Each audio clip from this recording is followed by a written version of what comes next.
Spirit in us. So if you are led by the Spirit, you are not under the law. So our topic for today is live a Spirit-active life. We have to activate the leading of the Holy Spirit in our lives. Remember, I told you a while ago, we are a spirit being. The real you is not what I see, what I can see outside. The real you is the inside of you. The inside of you, that is the spirit. You are a spirit being. You are just living in this physical body. Kaya nga pag ang physical body bumalik na sa lupa, hindi ka naman mamamatay. Hindi. Iiwan mo lang yung physical body mo. But the real you will remain alive. And the real you actually after life here on earth will be staying with God in eternal life. So, hindi ka mamamatay. Yan ang sabi ng Bible and that is true, no? Yung physical body natin, ito yung nakikita natin ngayon. Pero yung hindi mo nakikita, yun yung ikaw. So, we are a spirit being. Tandaan natin, tripartite being. Body, soul, and spirit. In your soul, there is what we call mind, will, and intellect. Yung soul. Doon yung emotions. Kaya kapag ang tao sobrang naging emotional, umiiral yung soul niya. Pag sobrang spiritual, sabi nila, umiiral yung spirit, which is good na tayo spiritual. Pero sa physical, yung body, ito yung 5 senses. Sense of hearing, sense of seeing, sense of tasting, sense of smelling, and sense of touching. If you are living under the direction or the guidance of your body, nabubuhay ka sa senses mo. Kung ano nakikita mo, yun ang pinaniniwalaan mo. Kung ano naririnig, kung ano naamoy, kung ano natatouch, yun ang pinaniniwalaan mo. So dun ka lang, nakabase. Pero sabi ng Bible, we are not living by sight, but we are living by faith. Kasi pag nabubuhay ka sa faith, ito yung hindi mo nakikita, pero naniniwala ka. Pero living by sight na nabubuhay ka sa pamamagitan ng iyong physical. Kaya most of the time, nakabase lang tayo sa nakita, sa mga narinig, sa mga naramdaman. At doon madalas tayo nagkakamali. Kasi kapag nandun tayo nabubuhay is ibig sabihin, yung flesh natin, siya yung nagda-direct sa buhay natin. Which is nakalimutan natin, okay, body, soul, and spirit. In your spirit, there is the Spirit of God, the Holy Spirit. So yung Holy Spirit, nananahan sa spirit mo. Kaya gusto ng Holy Spirit, ilid tayo. But most of the time, nasusunod itong si body ang nag-i-influence kay mind, soul, and mind, will, intellect. So magdi-decision ka ngayon base dun sa senses mo. Kaya madalas sa mga desisyon natin, mapalpak. Kasi kung ano lang narinig mo, kung wala nakita mo, kung ano naramdaman mo, doon ka na mag-base. Pero ulitin ko, hindi tayo nabubuhay sa nakikita natin. We don't live by sight. We live by faith. When you live by faith, you live in the Spirit. Ibig sabihin, ang Spirit mo na nasa Kanya, ang Spirit ni God, siya ang magdadirect sa'yo. Kapag ang isang tao nabubuhay sa Spirit, sigurado, dadaling ka ng Diyos sa isang mas magandang direction sa buhay mo. Hindi ka magkakamali. That's why we need to live a Spirit-active life. Amen? Are you listening, church? Here in our church, we are always talking about rest. And do not misinterpret rest. When we say rest, it doesn't mean that we will become lazy. No, it doesn't mean na maging lazy tayo. Rest means Spirit-led activity. That is Spirit-active life. It is not a spirit of inactivity. Activity versus inactivity or active versus inactive. Active, gumagawa ka. Inactive, wala kang ginagawa. So, rest is spirit-led activity. Ibig sabihin, gumagawa ka pero you are being led by the Holy Spirit. Itong self-effort, that is, yung gumagawa ka na you are not being led by the Holy Spirit. Kaya ang rest is spirit-led activity, not spirit of inactivity. Kasi marami po ang nagkakamali dito. Pag sinabing rest, wala na akong gagawin, Kasi ginawa lahat ni Lord. Of course, when it comes to salvation, redemption, righteousness natin, position in Christ, ginawa na lahat ni Jesus. Pero it doesn't mean, church, na magmumukmo ka na sa bahay, maghihintay ka na lang na uulan yung blessing, uulan ng mana. Hindi ganon. So, ulitin ko, yung rest is spirit-led activity. You might be busy outside, but restful inside. Katulad ng sa tabernacle in the Old Testament, merong holy place, merong holy of holies, at merong outer court. Outer court, inner court, yung inner court, that is the holy place. Outer court, yun yung pinakalabas ng parang simbahan, templo, nasa labas.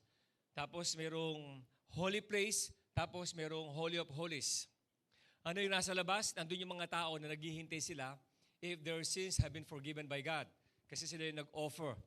Okay? And in that holy place, nandun ang Ark of the Covenant, at nandun lang yung high priest. It's only the high priest, the Ark of the Covenant, at yung offering na dala ng high priest. Ngayon, ano nangyari sa loob ng sa loob ng Holy of Holies? Naghihintay yung priest ng pagbaba ng judgment ng Lord. Judgment dun sa offering. Pag na-judge yung offering, tinupok yung offering, ibig sabihin yung kasalanan na nag-offer, pinatawad na.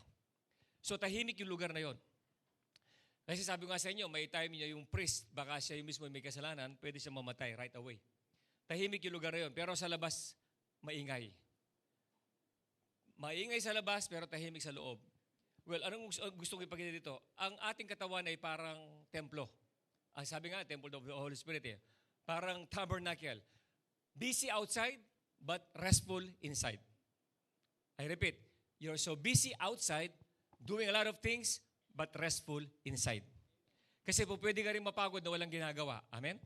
Pwede ka na-stress na walang ginagawa. But I tell you, pwede kang restful kahit busy ka.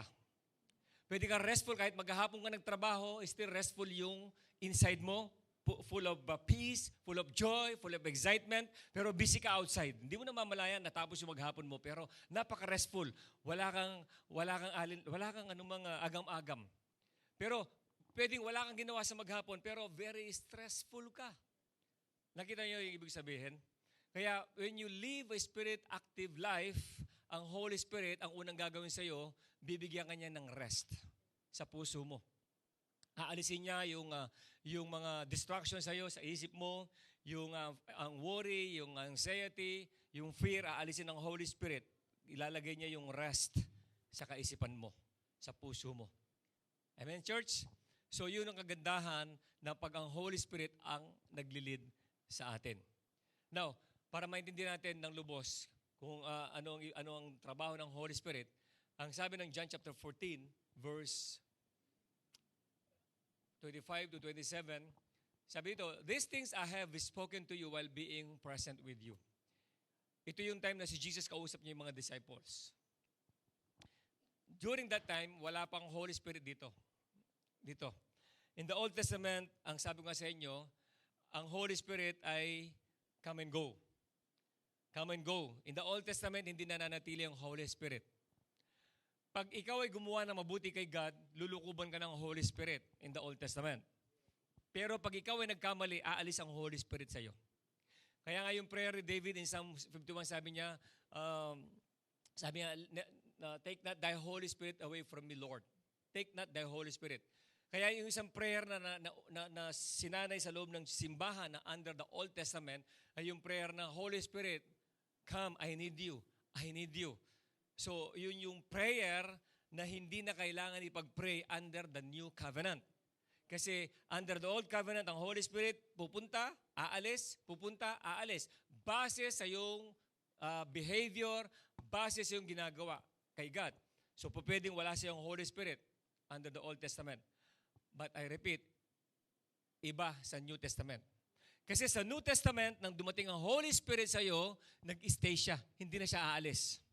Kaya hindi mo na kailangan ipag-pray na, Holy Spirit, come, I need you. Come. No, He is already in you. The Holy Spirit lives in you. I repeat, the Holy Spirit lives in you. You have the Spirit of God in you. And is inside of you. Nabubuhay siya sa iyo. Kaya nga sabi ko kanina, sa spirit mo, nandyan ang Holy Spirit. But He is so gentle na hindi kanya pa-pressurein sa mga decision mo. pero i-guide ka niya. Tutulungan ka niya kung makikinig ka sa Kanya. Kasi si God, hindi naman tayo pinipressure. Gusto ni God maging pleasure sa atin lahat ng ginagawa natin, hindi maging pressure sa atin. Kasi ayaw naman ni God na gagawin natin isang bagay na napipilitan. Gusto ng Diyos, gagawin natin isang bagay dahil masaya tayong ginagawa natin to, dahil sa pag-ibig na nararamdaman natin mula sa Kanya. Amen? So sabi ni Jesus Christ, these things I have spoken to you while being present with you. Ano yung sinasabi niya? Verse 26. The Helper, the Holy Spirit. Okay, the Holy Spirit is your helper. I repeat, the Holy Spirit is your helper. In other translation, He is your comforter. Anong role ng Holy Spirit? The Holy Spirit will never inject guilt and condemnation in your heart. Hindi kanya lalagyan ng guilt and condemnation. Kaya kapag nakaka-feel ka na you feel guilty, you feel condemned, that is not from the Holy Spirit. Because the role of the Holy Spirit for us, church, is to help us and to comfort us. Kapag tayo ay nalulungkot, ika-comfort tayo ng Holy Spirit. Kapag hindi natin alam ang gagawin natin, tutulungan tayo ng Holy Spirit. Kaya ulitin ko, hindi trabaho ng Holy Spirit ang i-condemn niya ang sinuman. Hindi trabaho ang maglagay ng guilt. Hindi trabaho ang bigyan kanyan lungkot sa puso mo. Hindi trabaho ng Holy Spirit ang ikaw hayaan niya ma-depress. Hindi yung trabaho yon. Ang trabaho ng Holy Spirit, tulungan ka. Sino dito ang naghahanap, nangangailangan ng tulong? Ang Holy Spirit, anda siyang tulungan ka. Huwag yung kung sino-sino ang iniisip mo na makakatulong sa'yo, aasa ka ng tulong sa iba, na minsan din naman din nagagawa. Alam mo, merong nakahandang tulungan ka sa lahat ng iyong mga pangangailangan. And His name is Holy Spirit. Ang maganda sa Holy Spirit, kapag tinulungan ka niya, lubos na pagtulong ang gagawin sa iyo. At ito pa maganda, hindi ka niya i-chismis sa iba. Kasi pwedeng tinulungan ka ng isang tao tapos kumalat yung balita na nakagawa siya na mabuti sa iyo. The Holy Spirit hindi. Ito pa maganda, pag ang Holy Spirit ang kumilos sa iyo, alam mo, lahat ng kahit pinakamalit na problema mo, kaya niyang isolve. Kasi kilala ka niya. Sometimes ikaw, hindi mo rin lubos na kilala ang sarili mo. Pero kilala ka ng Holy Spirit. Alam niya yung mga weaknesses mo. Yung mga downfalls natin, alam ng Holy Spirit. Kilalang kilala ka. Kaya, huwag tayong magdalawang isip na lumapit sa Kanya. I repeat, no, the Holy Spirit is so gentle na hindi ka pipilitin na sumunod sa Kanya. Pero, willing siya na lagi Kanyang tulungan. That's why Jesus said, the Helper, the Holy Spirit, whom the Father will send. Look at the word, will send in my name. Ibig sabihin, that time, nang kasama ni Jesus yung mga disciples, wala pa yung Holy Spirit. Pero sabi niya, darating ang Holy Spirit, whom the Father will send in my name. At anong gagawin niya? He will teach you all things. Everybody say, all things. When you say all things means all things. Amen? All things. Lahat ng bagay. Kahit ba yung love life ko, kaya akong tulungan ng Holy Spirit? Definitely. Alam niyo ba sa Bible, si Isaac, even si Jacob nung pumunta ang Uncle Laban, alam niyo ba, ginaguide siya ni God? Si God ang naghanap ng partner para kay Isaac, na mamit niya si Rebecca. Hey, mga single dito, huwag ikaw ang nagmamadaling pumili ng partner mo sa buhay. Ipagkatiwala mo sa Holy Spirit. Maniwala ka. Alam ng Holy Spirit kung sinong bagay na bagay sa'yo. Alam ng Holy Spirit kung sino yung magmamahal sa'yo ng totoo. Alam ng Holy Spirit kung sino yung seryoso talaga na para sa'yo. Alam ng Holy Spirit yan. Amen? So, all things. He will teach you all things. When we say all things, it is not just in spiritual aspects. Kasi inisip natin spiritual aspect lang. Hindi. All things nga. Paano sa pag-handle ng business? Kaya ba akong tulungan ng Holy Spirit? Definitely. The Holy Spirit is also a spirit of wisdom. Bibigyan ka niya ng wisdom, i-guide ka sa mga decision mo when it comes to a business. What about your job? Kaya ka ba niyang tulungan? Yes. Sa mga jobs, sa mga trabaho mo, kaya kang tulungan ng Holy Spirit. Siya magbibigay sa iyo ng tamang trabaho. Hindi yung gusto mo lang, kundi yung alam niya na para sa iyo. Sa lahat, in all things, He is your helper. In all things. Kaya sa mga panahon nag-iisa ka, kaya kanyang tulungan. Kaya kang tulungan sa finances mo. Amen? Kaya ka ba tulungan ng Holy Spirit sa finances mo? Yes, why not? He is God. He can provide for you. Kaya kanyang tulungan sa health mo. Yung kalusugan mo, kaya niyang i-restore, kaya kanyang palakasin uli, bigyan ng malusog na pangangatawan, malakas na pangangatawan. Kayang gawin ng Holy Spirit yan para sa'yo. Is your life. Remember, nang nilikha tayo ni God, tayo lang ay from the dust of the ground, nilikha tayo, wala tayong buhay. Pero when God breathed us in His nostrils, ang sabi ng Bible, nagkaroon tayo ng life. So, ibig sabihin, yung His Holy Spirit, siya nagbigay ng life sa'yo. That's why the Holy Spirit is your life. I repeat, the Holy Spirit is your life. Siya nagbigay buhay sa'yo at siya ang buhay mo. Amen? Apart from the Holy Spirit, walang buhay ang tao. Nasa ano lang? Ground lang siya. Yun yung katawan lang natin. Kaya pag umalis ang Holy Spirit dito, Ecclesiastes 12:7, wala nang buhay ito. Yung katawan natin. Can I have a good amen?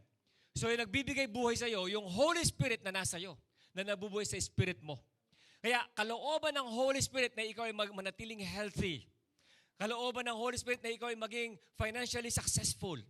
Kalooban niya na magkaroon ka ng magandang family relationship. Kalooban niya na maayos ang buhay mo. Amen? So the Holy Spirit will teach you all things and bring to your remembrance all things that I said to you. Ang sabi ni Jesus Christ. Isang trabaho ng Holy Spirit, i-remind ka niya sa mga napapakinggan mo every Sunday. Minsan, kinausap ko yung worship team. Sabi ko, sa worship team, naalala ninyo. Sabi ko sa worship team, alam nyo, yung sasabihin ko sa inyo, hindi ko naman kailangan sabihin pa yan eh. Alam nyo naman din yan. Sinabi na yan ng Holy Spirit sa inyo. I'm sure. Sinabi na ng Holy Spirit. Marami kayong napapakinggan dito, sa totoo lang, alam nyo na. Kasi sinasabi na ng Holy Spirit sa iyo. Kaya lang, hindi nyo lang ginagawa. Hindi nasusunod ang Holy Spirit. Nasusunod pa rin yung ating physical body, yung flesh. Are you listening, church? Alam nyo naman eh. Alam nyo naman na pag Sunday talaga nasa church tayo. Tama? Oh. Alam nyo yan, right? Kahit hindi sabihin ni Bishop yan, kahit hindi sabihin ni Pastor yan, alam nyo, pag Sunday talaga dapat nasa church tayo. Amen? Pero minsan hindi natin nagagawa. Am I right? Pero alam nyo naman eh. Actually, hindi naman kailangan paulit-ulit sabihin sa'yo. Alam mo. Alam mo naman sa lahat ng bagay, dapat si God ang unahin. Tama? O ngayon lang nalaman? Ay, ngayon ko lang po nalaman yan ah. Kung hindi nyo na po nasabi, hindi ko alam pag Sunday pala, nasa church pala tayo dapat. Buti na lang po sinabi ninyo, hey, alam mo yan, nasa iyo ang Holy Spirit.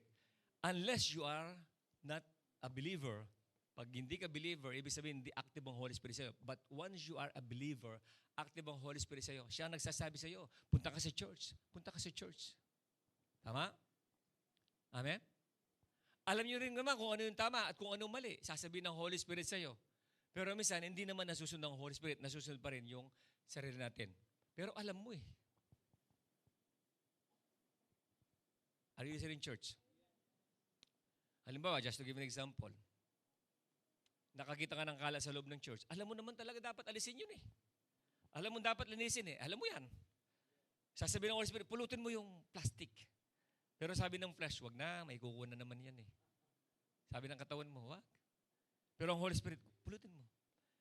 Alam niya, alam mo rin. Kaya lang ulitin ko, hindi mo lang sinusunod ang Holy Spirit. Gusto mo, ikaw ang masunod. Kasi sanay ka doon. Kaya once you are living based on yung sarili mo on the flesh, you are still living under the law. Sa law, kailangan utusan ka. Law always demands. Lagi kang ihilingin gawin mo. Ihilingin. But grace supplies. What does it mean? Ang grace, kusa kanyang palalakasin. I-empower ka na gawin ang isang bagay. Can you say amen? So alam mo. Kaya ang sabi ni Jesus Christ, He will bring to your remembrance all things that I said to you. Yung mga napakinggan mo sa mga preachings dati, i-remind ng Holy Spirit sa'yo. Kaya mahalaga every Sunday, nasa church kayo. You know why? Mahalaga nakakapakinig ka lagi ng word. Ito ang kagandahan yan. Pag puno ang mind mo ng salita ng Diyos, pag dumating ka sa point talagang totaling down ka, Yung talagang wala ka nang pwedeng maisip lapitan, maisip na sabihan ng problema mo, ay, ito sasabihin ko sa iyo. Pag ang isip mo puno ng salita ng Diyos, i-remind ka ng Holy Spirit sa mga napakinggan mo sa loob ng church. At yun ang gagawin ng Holy Spirit sa iyo upang muli kanyang palalakasin, muli kanyang bigyan ng pag-asa, muli kanyang itatayo. Ang gagamitin ng Holy Spirit, yung salita na napakinggan mo sa loob ng church o nabasa mo sa iyong Biblia. Yun ang gagamitin niya. Hindi naman gagamitin ng Holy Spirit lang yung emotions natin. Hindi tayo nakarely sa emotions. Kasi ang emotions natin napafluctuate. There are times happy ka, there are times sad ka na wala naman dahilan. Bakit ka malungkot? Ewan ko, ba't malungkot ako ngayon? Bakit ka nga? Ano ba may problema ka? Wala akong problema. Pero bakit malungkot ka? Hindi ko alam, malungkot lang ako. Ang laki ng problema mo. Di ba? Kasi yung emotion natin, dinadaya tayo eh. Masaya ka, malungkot ka, masaya ka, malungkot ka. Emotions. Pero ang Spirit hindi kanya dadayain. Itatayo ka ng Holy Spirit base sa salita ng Diyos.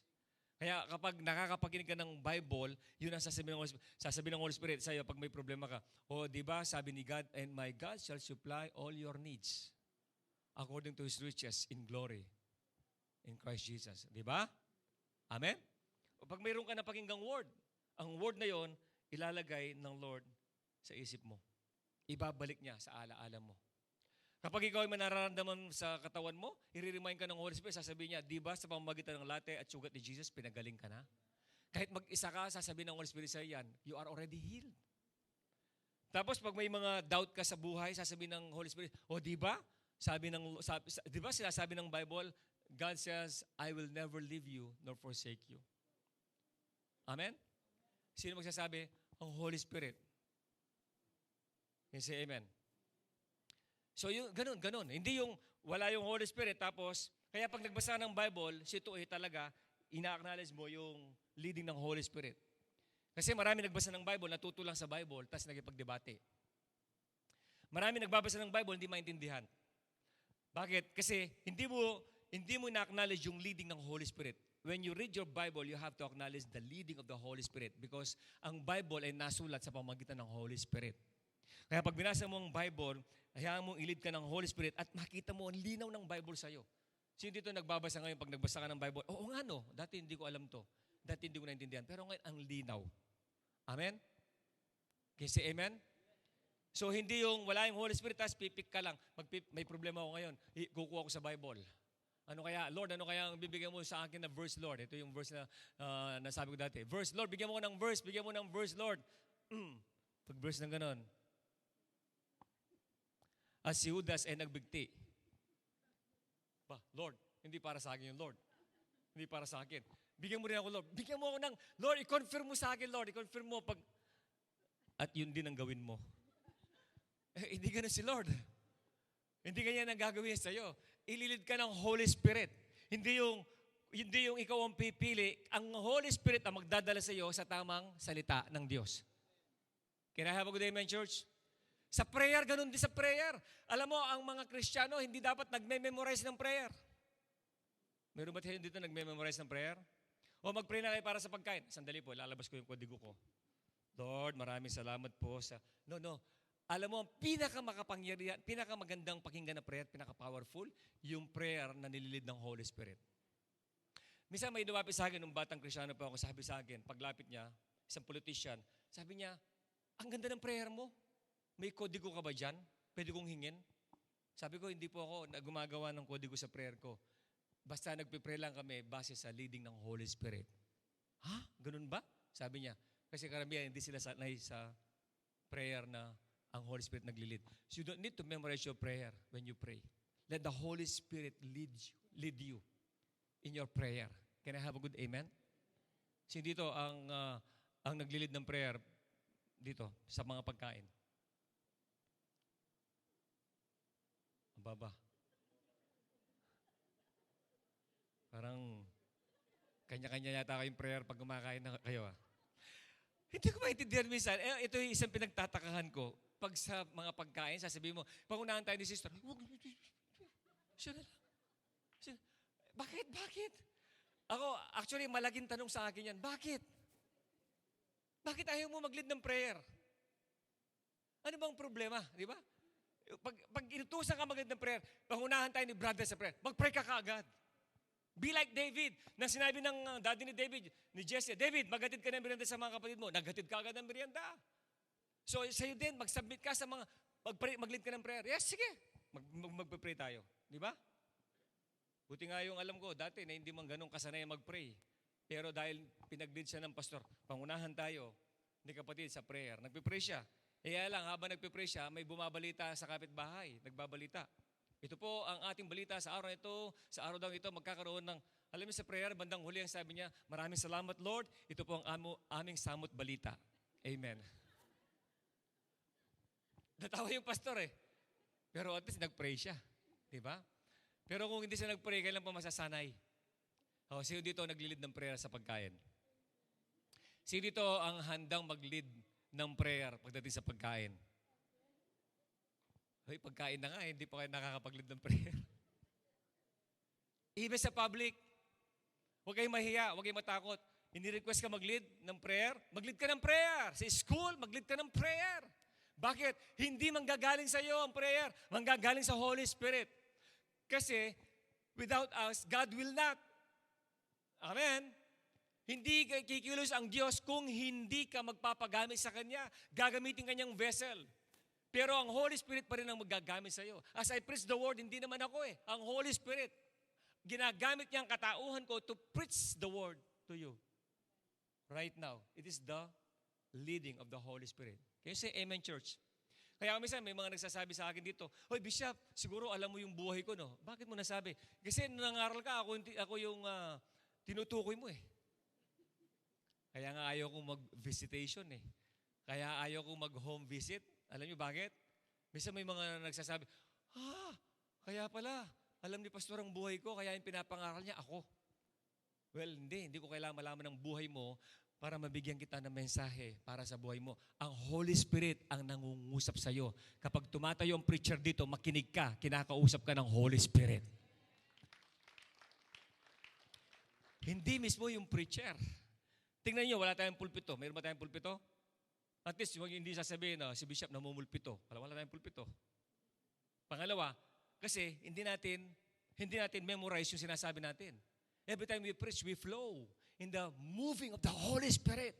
Kasi po pwedeng gagawa ko ng magandang mensahe ko dito, pero maganda lang ito sa ginawa ko, pero hindi mo kailangan.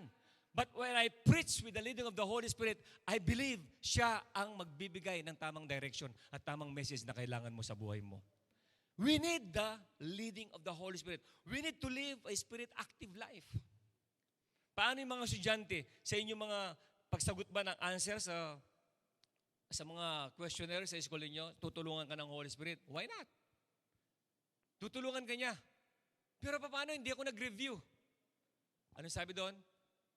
To your remembrance, all things. Okay? Remembrance, papaalala niya, yung review mo. Lahat ng estudyante say amen.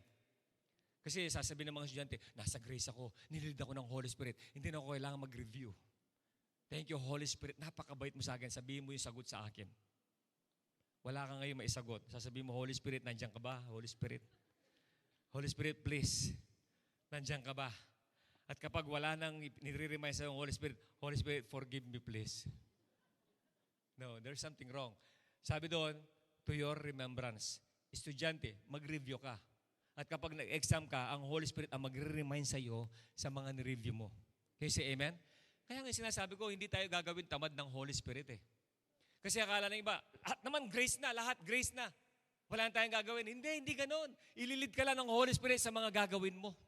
Pero it doesn't mean na wala kang gagawin. Amen, church?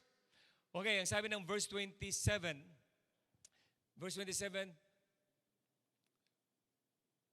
peace I leave with you, my peace I give to you. Not as the world gives, do I give to you. Let not your heart be troubled, neither let it be afraid. So, ang isang bagay, para malaman mo na nililid ka ng Holy Spirit, kaya hindi nagkataon magkasunod yung 26 and 27. Ang isang bagay na alam mo nililid ka ng Holy Spirit, meron kang peace of mind. Meron ba kayong peace of mind para nasa loob ka ng church? So yung iba, ayaw na lumabas sa church eh. Gusto ng iba talagang, pwede bang isang linggo po tayo sa church, Bishop? Pwede bang dito na kami matulog? Dito kami tumira? Pwede ba lagyan ko ng kalan ito? Dito na ako. Anong kabataan ko, ayaw ko na rin umalis sa church. Kasi pag sa loob ka ng church, ang ganda ng pagkaramdam sa loob ng church, right? Amen? Kasi nga, that is the right place talaga nilagay ka ni God. Pero it doesn't mean paglabas mo, hindi na yung right place. Hindi. Kasama mo pa rin si God. Ang ibig ko sabihin, ang isang bagay na binibigyan ng Holy Spirit sa iyo, peace of mind. Ito yung bagay na hindi mo kayang bilhin sa pamamagitan ng iyong pera. Ang sabi ng Proverbs, chapter 14, let's check verse 30. A peaceful heart leads to a healthy body. Yun yung verse A, yung A. A peaceful heart leads to a healthy body. Kapag yung isip mo, yung puso mo, punong-puno ng kapayapaan, magiging healthy yung iyong physical. Yung mga sakit na kadalasan nasa physical natin, kalimitan, bunga yan ng stress sa buhay natin. Are you listening, church? Hindi naman dahil umina o mahina o sometimes hindi lang dahil sa genes natin, no? Talagang minsan ang pinakamatinding mag-create ng sakit sa tao, stress. I repeat, ang pinakamatinding magbigay ng sakit sa tao, stress. Kapag ang isip mo restful, yung heart mo restful, even yung sakit sa katawan mo, nagkakaroon ng healing process. Nagkakaroon ng self-healing kasi hinihil yan ng pagiging restful mo. Kaya yung mga taong restful, healthy sila. Lahat ng healthy, magsabi ng amen. Lahat ng restful, say amen. Sabi mo sa katabi mo, I am restful. So I am healthy. When you are restful, you are healthy. When you are stressful, you are unhealthy. Pag stressful ka, pag stress ka, hindi ka nakakatulog, hindi ka nakakakain, kung ano-ano iniisip mo, nadidistract ka.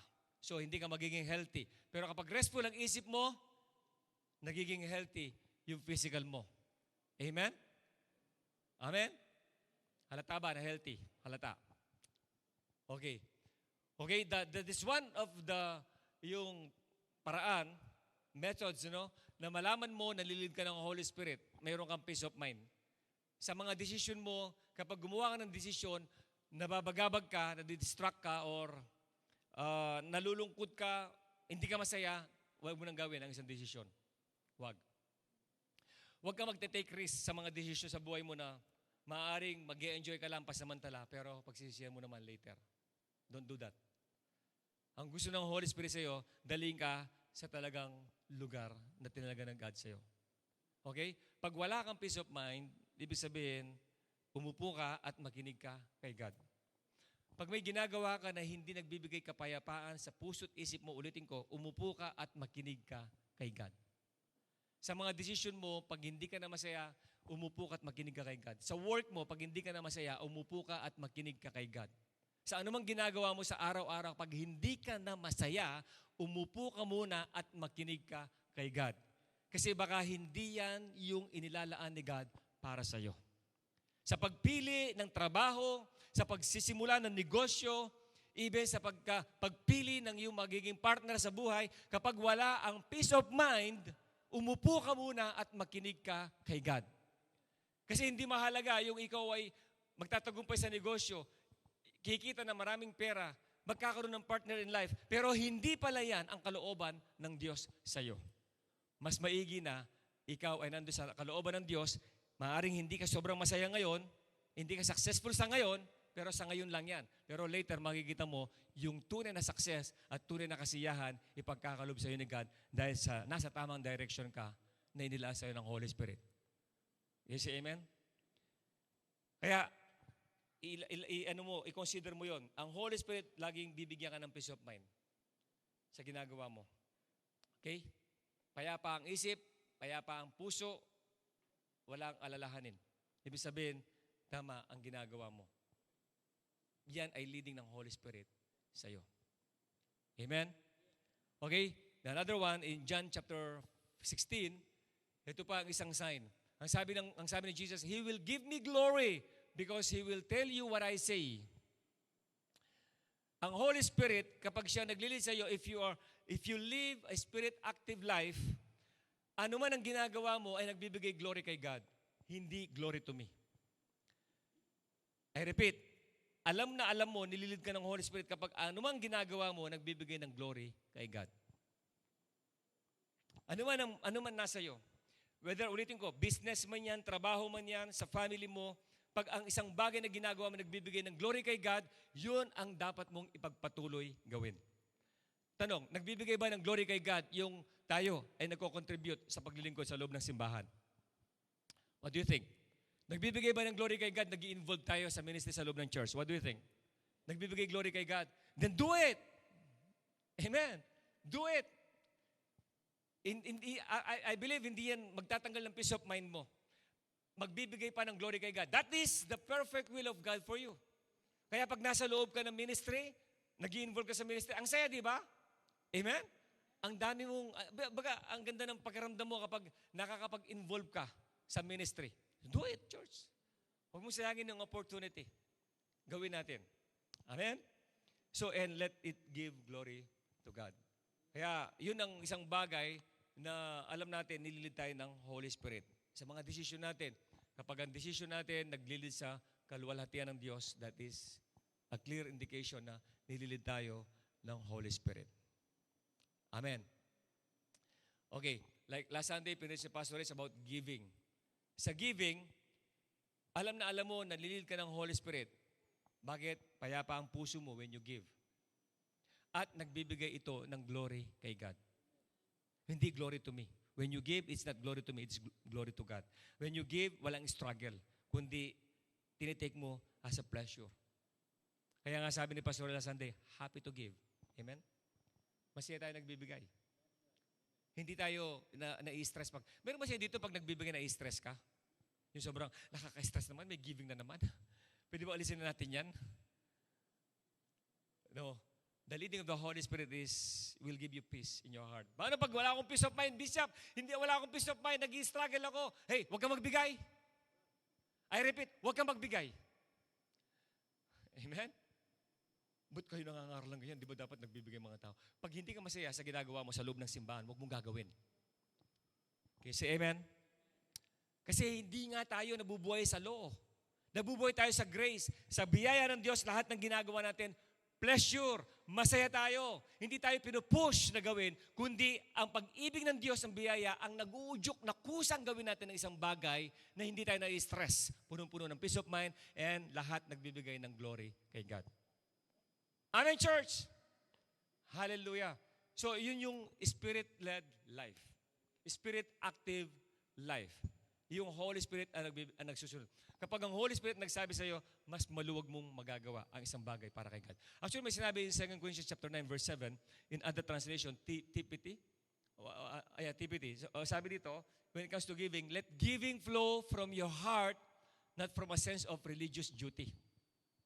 Yung giving sa loob ng church, yung pagtulong sa mga taong wala, actually, it is not a sense of religious duty. Alam mo yung religious duty, gawin lang natin dahil nakasanayang ginagawa. Hindi po ganon. Ang pagbibigay sa loob ng simbahan, actually sabi dito, flow from your heart. Not from a sense of religious duty. Let it spring up freely. Everyone say freely. Spring up freely from the joy of giving. So kusa yan lumalabas na may kasiyahan. Yun ang tunay na pagbibigay kay God. Kaya kung nagbibigay tayo, hindi tayo masaya, nagbigay ka sa harapan, sobrang napakalungkot mo, yung pangkain namin, kinuha na naman ng church na to. Ngayon lang ako nagpunta rito, tapos magbibigay pa ako. Hey, huwag kang magbigay. Or in fact, hindi naman kayo namin inuobligahan by obligation na magbigay.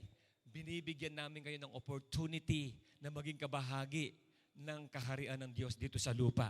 Giving is a blessing, not an obligation. Amen? Kaya nga, ulitin ko, pag hindi ka na masaya sa ginagawa mo, stop doing it.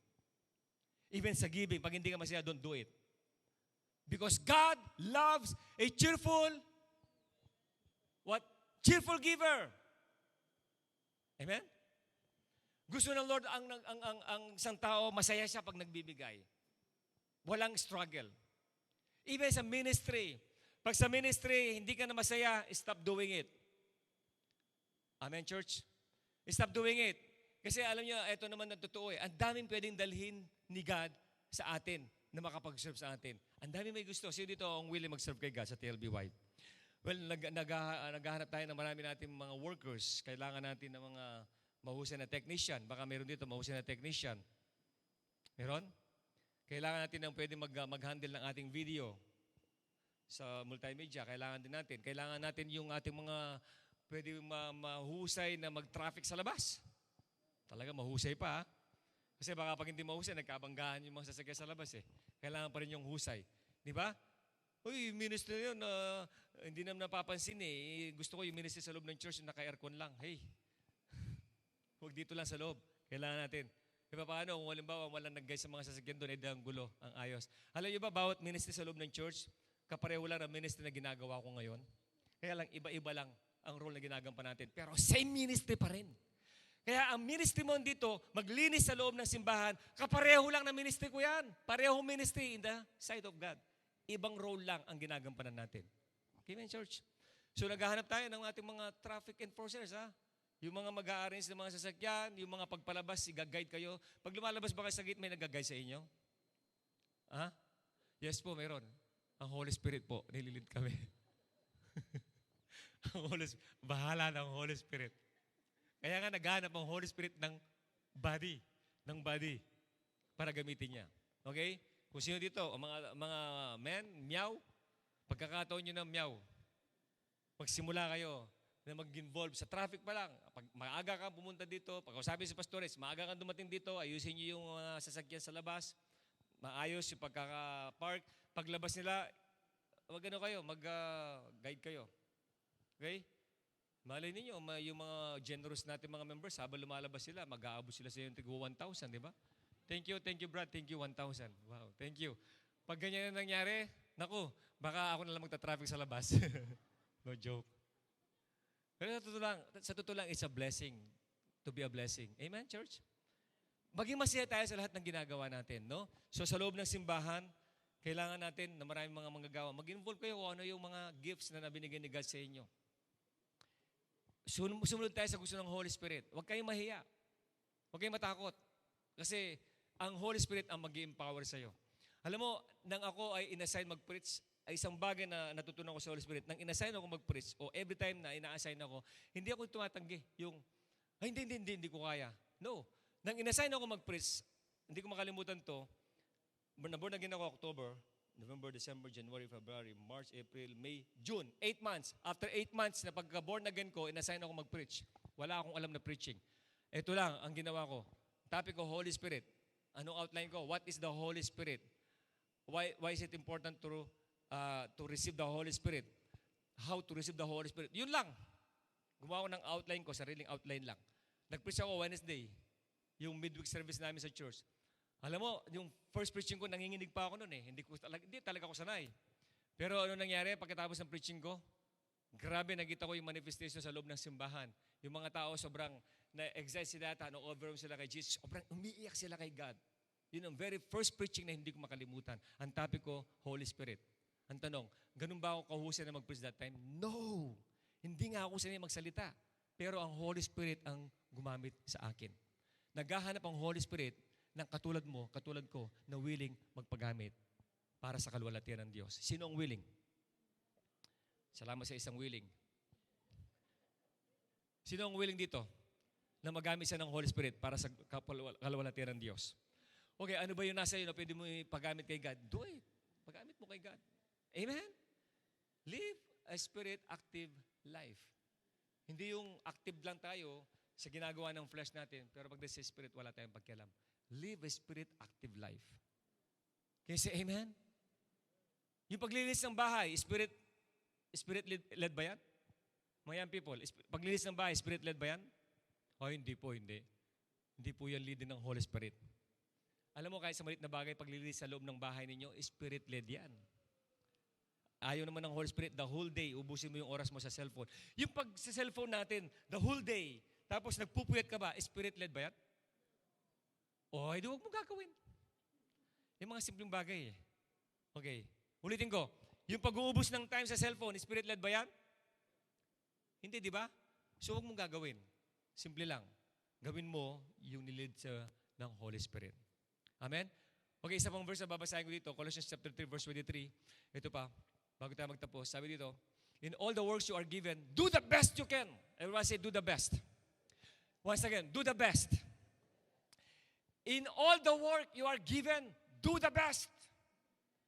Is that under grace? Yes, that's under grace.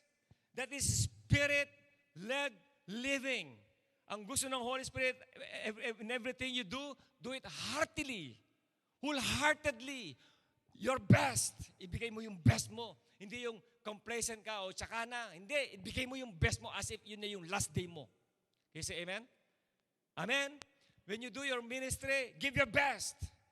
The best you can. Do the best you can. In your company, do the best you can. Ay, hindi, wala naman yung boss ko eh. Wala naman nakakakita sa akin. Okay lang naman, sarili ko yung oras ko. No, do the best you can. Ang gusto ng Holy Spirit, gawin mo yung best mo. Kahit hindi ka nakikita ng boss mo, kahit hindi ka nila nakikita, still do the best you can. As in, sabi dito, work though you are working for the Lord, not any earthly master. Can you say amen? Ano man ang pinagawa sa iyo, ano man responsibility na sa iyo, do the best you can. Yung pinaka-best ang ibigay mo. All God's people say amen. The best. Hallelujah. Everyone say the best. So ibigay mo yung best mo para kay God. Last verse, Psalm 37:23, the Lord directs the steps of the godly and He delights in every detail of their lives. Naalala ko, wala dito si Pastor Myla. By the way, si Pastor Myla, si Glenn ba nandito? Wala din, no? Si Pastor Myla nasa Arayat ngayon. Dahil si Pastor Mike ay nasa, ba't alam nyo? Sinabi ba sa inyo? Hindi, nilid ako ng Holy Spirit na malaman. Nasa Japan sila ngayon, nag-enjoy sila mag-asawa. Si Pastor Myla nasa Arayat. So wala pa naman si Pastor Myla, pero gusto ko lang ikwento itong naging karanasan ni Pastor May. Actually, binalak ni Pastor May na makapunta ng Israel dahil nandun yung kapatid niya sa Israel. Nag-aral siya ng pagiging caregiver. Sa caregiving, nag-aral siya. Ilang months din yon, pinagtyagaan. Tapos, nag-OJT. Excited siya makaalis dahil may request sila. May request na makapunta ng Israel. So, okay na lahat eh. Kaya lang, nung malapit na yung matapos na yung schooling niya, actually, OJT, tapos na, okay na lahat. Planchado na. Ayun, tagap na namin, makakaalis siya, makakapag-start tayo ng ministry sa Israel. Kaya lang, biglang tumawag yung kapatid niya, sabi niya, sis, sorry, pero hindi na matutuloy yung hiring. Nagkaroon ng aberya. And because of that, yung preparation ni Pastor May naudlot. Siyempre, hindi mo maalis yung medyo malulungkot ka kasi makakasama mo yung kapatid mo sa Israel, nag-prepare ka pa naman, nag-ready ka na, yung heart mo, yung mind mo, naka-ready na, tapos bigla hindi ka makakaalis. Nung narinig namin sa kanya, sabi namin, huwag kang malungkot, Pastora, merong mas sigit na magandang nakahanda si God para sa iyo. Ang sabi naman niya, ay oo nga po, naniniwala ako doon. So, sa tingin natin parang sayang. Sayang yung opportunity, sayang yung chance na makarating ng Israel. Oo nga naman. Bakit hindi sayang? Pero kung hindi kalooban ni God, huwag mong ipilit ang sayo. Kasi sigurado, mas alam ni God kung ano ang mabuti para sa iyo. Sabi mo sa katabi mo, mas alam ng Diyos kung ano ang mabuti para sa iyo. Ikaw akala mo lang. Sabi mo sa kanya, ikaw akala mo lang. Pero mas alam ni God kung anong mabuti para sa iyo. Alam niyo ano nangyari? Alam natin kung ano gaganap sa Israel until now. Right? Binobomba yung Gaza, nagre-rest back yung ibang mga Arab nations, tinitira yung Israel, at marami mga OFWs pinapabalik na sa Pilipinas. At isa sa nagpipray at umiiyak na rin daw po na gusto na makabalik sa Pilipinas, alam nyo, yung mismong kapatid ni Pastora Myla. At doon na-realize ni Pastora May, oo nga pala, tama lang na hindi ako nakaalis. Kung hindi, ang prayer natin ngayon, Lord, ibalik po ninyo na ligtas si Pastora Myla. Tingnan nyo, di ba? Minsan pinipilit natin ang ating mga sarili sa gusto natin. Pero makinig ka sa Holy Spirit. Marunong ang Holy Spirit. Kaya kanyang dalhin sa tamang lugar na inihanda ni God para sa iyo. He delights in every detail of your life. Once again, the Lord directs your step. and He delights in every detail of your life. Huwag kang magmadali. Sabi mo sa katabi mo, huwag kang magmadali. Makinig ka sa Holy Spirit sa lahat ng iyong mga desisyon. Huwag papadalos-dalos. Huwag magbibase sa emotions. Huwag magbibase sa senses. Makinig ka sa Holy Spirit para hindi ka na muling magkakamali pa. All God's people say, palakpakan natin si Jesus. Come on. Hallelujah. Thank you, Lord. Tayo lahat tumayo. Thank you, Jesus. Praise the name of the Lord our God. You know, the Holy Spirit is God. Is God, no? At siya yung, panahon natin ngayon, siya yung active na nagmiministra sa ating mga puso. Is the Holy Spirit. At ang Holy Spirit, ang ginagawa niya is lalong pinapakilala si Jesus sa atin. Ginagawa ng Holy Spirit ay dinadala ang buhay natin sa kaluwalhatian ng Diyos. Pero siya yung active sa panahon natin ngayon. And most of the time, nanineglect siya. Nanineglect. Kasi hindi tayo sanay na mabuhay sa leading ng Holy Spirit.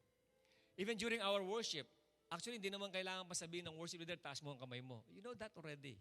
Hindi naman kailangan isigaw pa ng worship leader na kumanta ka para kay God. Alam mo na yun. Alam mo yun eh. Alam mo, when you come here in our church, and when we have our praise and worship, you just allow yourself to listen to the Holy Spirit and let the Holy Spirit direct you. Hindi yung sarili mo. Ang sarili mo, ayaw niyang pumalakpak. Ang sarili mo, ayaw niyang kumanta. Ang sarili mo, ayaw niyang tumalon. Tamad siya eh. Gusto niya natutulog. Gusto niya nakaupo. Gusto niya nagsa-cellphone. Pero ang Holy Spirit, pag nasa loob ka ng church, gusto niya pumalakpak ka. Gusto niya itaas mo yung kamay. Umawit para kay God. Yan ang kalooban ng Holy Spirit. Do it. Amen. And it gives glory to God. Amen, church. Alam ng Holy Spirit kung ano yung nararapat para sa ating lahat. Sa oras nito, I want you to close your eyes right now. And appreciate the Holy Spirit who is in you. He lives in you. He is your helper, your comforter. He is God. He knows you well. Kausapin mo siya sa oras na ito. Ano man ang concern sa'yo, mga problem ka, personal problem, whatever need you have right now, lapit mo sa Holy Spirit. Willing siya na tulungan ka. Ayaw ka lang pangunahan ng Holy Spirit. Kung hindi mo gusto, is so gentle, hindi nga pipilitin. Pero kung willing ka na mag-submit sa Kanya, nandiyan ang Holy Spirit na i-guide ka niya. Tutulungan ka niya. Kaya sa oras na ito, I want you to acknowledge Him. Acknowledge the Holy Spirit in your life. Come on, kausapin mo siya. Pasalamatan mo ang Holy Spirit na nasa iyo. Pasalamatan mo na siya yung tumutulong sa iyo sa lahat ng iyong mga pangangailangan. Ilapit mo sa Kanya ang anumang concern mo. Cast all your cares upon Him, for He cares for you. He cares. Hallelujah. Thank you, Holy Spirit. Thank you, Holy Spirit. Oh, Holy Spirit, I thank you so much. Hallelujah. Thank you, Holy Spirit. Thank you, Holy Spirit. Thank you. Yes, Holy Spirit, thank you so much. Right now, I speak healing over everybody in this place in the name of Jesus. Right now. Hallelujah. I declare your provision, Holy Spirit. Your peace, your joy in every heart right now. Holy Spirit, I thank you so much for your comfort. Thank you for the strength, Lord God, that you are giving us right now. Thank you, Holy Spirit. Hallelujah. Come on, church. Give thanks to the Holy Spirit. Yes, just give Him thanks. Yes, Lord. Yes, oh Lord. Hallelujah. Thank you, Holy Spirit. Holy Spirit, I thank you. Thank you so much. Thank you, Holy Spirit. Thank you, Holy Spirit. Thank you so much. Hallelujah. Ang Holy Spirit na maglilid sa iyo sa success na gusto mo ma-achieve sa buhay mo. Siya mag-guide sa iyo. Siya ang katuwang mo araw-araw. Ang Holy Spirit. Nasa loob ka man ng iyong trabaho, nasa bahay ka, Nandyan ang Holy Spirit. Sinasamahan ka. Just acknowledge Him. Madalas, hindi lang natin siya na-acknowledge, pero nandyan siya para tulungan ka. Kapatid, kahit sa oras nito, kung sino man sa inyo dito, mayroong malalim na problema, may mabigat na pinagdadaanan, nandyan ang Holy Spirit na tinutulungan ka. Hindi siya bumibitaw sa iyo. Nandyan siya palagi. Pinalalakas ka. Pinapatatag ka. Ginagabayan ka ng Holy Spirit. At binibigyan ka niya ng katiyakan. Hindi ka niya iiwan. Hindi ka niya pababayaan. Hallelujah. Thank you, Holy Spirit. Oh, thank you, Lord. Thank you, Jesus. Let's sing a song unto the Lord. I sing praises to your name.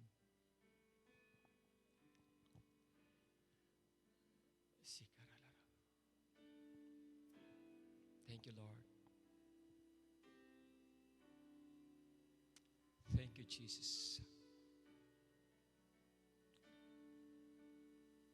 Hallelujah. Yes, Lord.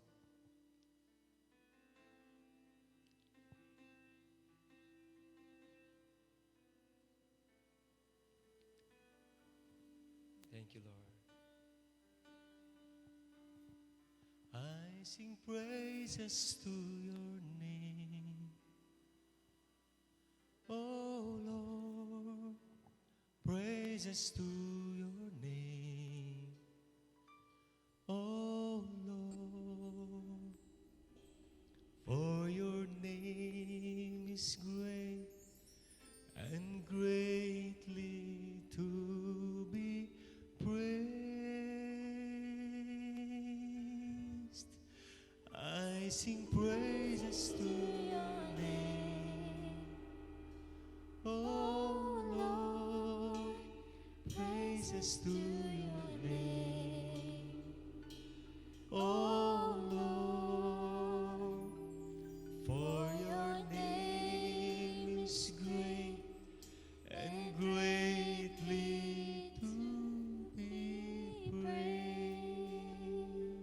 Sing it again. I sing praises.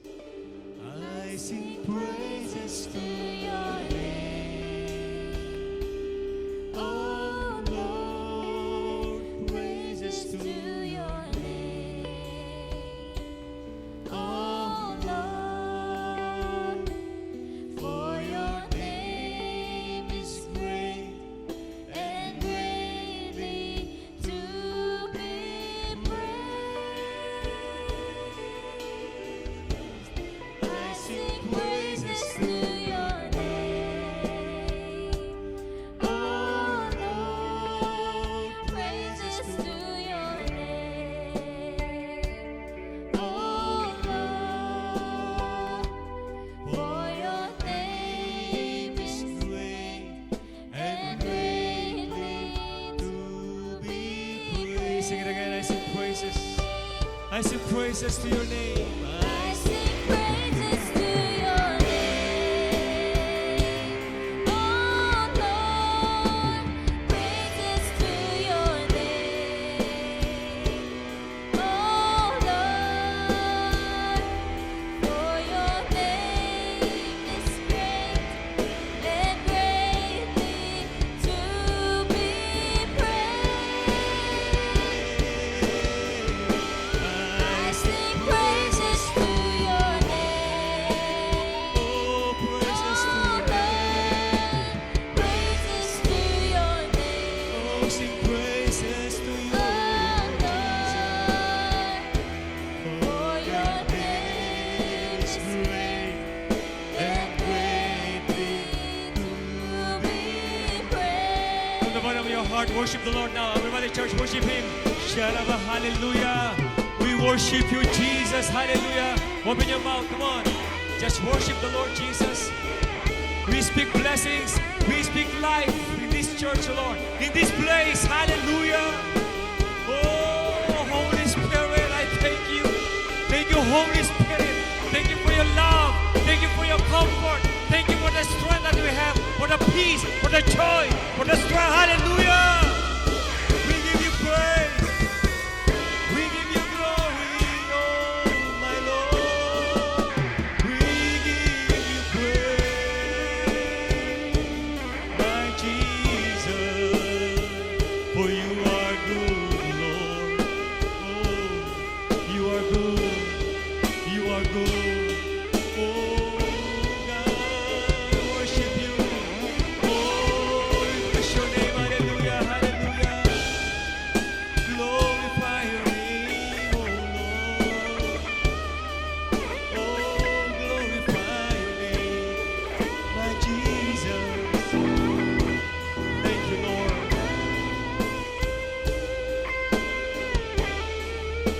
Hallelujah. Just open your mouth and worship the Lord. Come on, worship Him.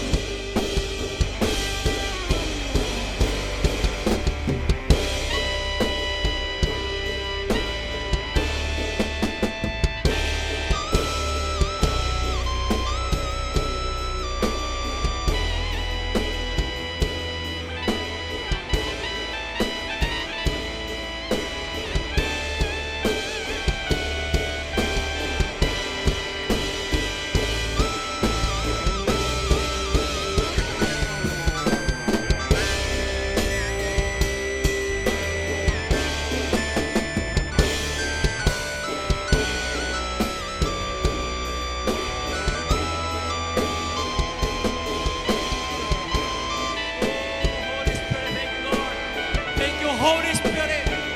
Once again, come on, continue to worship Jesus. Worship Jesus, come on, church.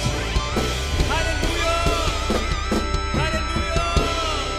Oh, worship you, Lord.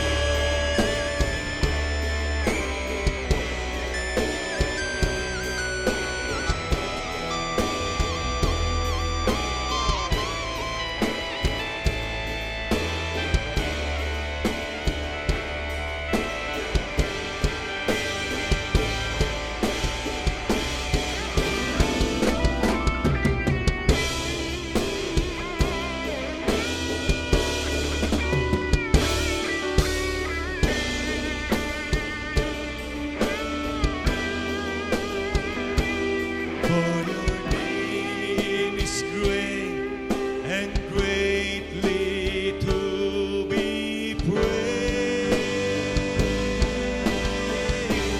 I sing praises to your name. Oh Lord, Praises to your name. Oh Lord, for your name is great and greatly to be praised. Thank you, Jesus. Thank you, Jesus. Thank you for your love for us, oh Jesus, that you gave us your Holy Spirit to help us, to strengthen us, to comfort us, to give us peace, give us joy, to direct us towards our success in life. Thank you so much. Thank you, Holy Spirit. We acknowledge your ministry in our lives, your guidance, your presence. Holy Spirit, we appreciate you and we love you. Thank you so much. Thank you for directing this ministry, the TLBY Church. Lahat ng aming gagawin dito, pinagkakatiwala namin sa inyo. Lahat ng negosyo na mayroon ng mga anak mo, Lord, pinagkakatiwala namin sa inyo. Any source of income that they have, Lord, pinagkakatiwala namin sa iyo. Holy Spirit, guide them with your wisdom. Lahat ng decision namin, Lord, in our family, Lord, in our ministry, in our personal life, pinagkakatiwala namin sa iyo. Holy Spirit, let your will be done. Let your will be done. We thank you so much. We honor you. We praise you. We give you glory. In Jesus' name, all God's people said, Amen and Amen. Hallelujah. Bago po kayo umupo, kung may mga first-timers dito o yung mga hindi pa nakapag-decide na tanggapin si Jesus as Lord and Savior, alam mo, para lalong mag-operate ang Holy Spirit sa buhay mo, maging active, ang sabi ng Bible, you have to accept Jesus as Lord and Savior. So kung hindi pa ginagawa yun, i-guide kita sa prayer. Sabihin mo sa oras na ito, Jesus, I open my heart and I accept you as my Lord and Savior. Thank you for giving me your gift of salvation and your righteousness. Thank you for your unconditional love. Thank you, Jesus. In your precious name, amen and amen. Praise God. Once again, palakpakan natin si Jesus. Hallelujah. Thank God. Okay, you may now take your seats. Ang ating last Sunday ay pinaka-family Sunday natin. Instead of first Sunday of December, we don't have family Sunday on first Sunday of December. Instead, we're gonna do it this last Sunday, or the last Sunday of this month. So that is November 26. Okay, last Sunday. And at the same time, yun ang ating pastor's appreciation. Okay? Pastor's Appreciation, instead of October, ginagawa natin dito sa church ay November. So if you want to appreciate your pastors or your leaders, yun ang gagawin natin last Sunday of this month. Alright? Mamayang hapon, yung mga boys, yung mga marunong o mahilig mag-basketball, meron tayong basketball fellowship mamaya. Okay? Pakiusap lang, dapat handa rin kayong matalo. Okay? Mga boys, ha? Okay, so yung mga girls naman na willing daw kayo mag-volleyball, mamaya meron kayong volleyball fellowship. Alright? So pupunta kayo mamaya sa Metrogate, 6 p.m. yun ang start natin. Up to 9. Pastor, 6 p.m. o 5? 6, tapos up to 9 na. Okay? Kita-kita tayo mamaya. Okay, isa pa, bago ko umupo dito. Okay, it's, ano ba yung giving sa mo? Happy to give. Galing, oh. Ulit natin, happy to give. Okay, lahat ng pumalakpak, malalaki yung bibigay nila. Okay, it's time for us to give. Giving is not an obligation. Giving, it's a pleasure. Amen? So when you give cheerfully unto God. Walang struggle. Kailangan may peace of mind and we give glory to God. Can you say amen? Okay, lahat na magbibigay, tumayo na po at magbigay tayo. Give the best. Give your best unto our God. He deserves the best. Thank you so much.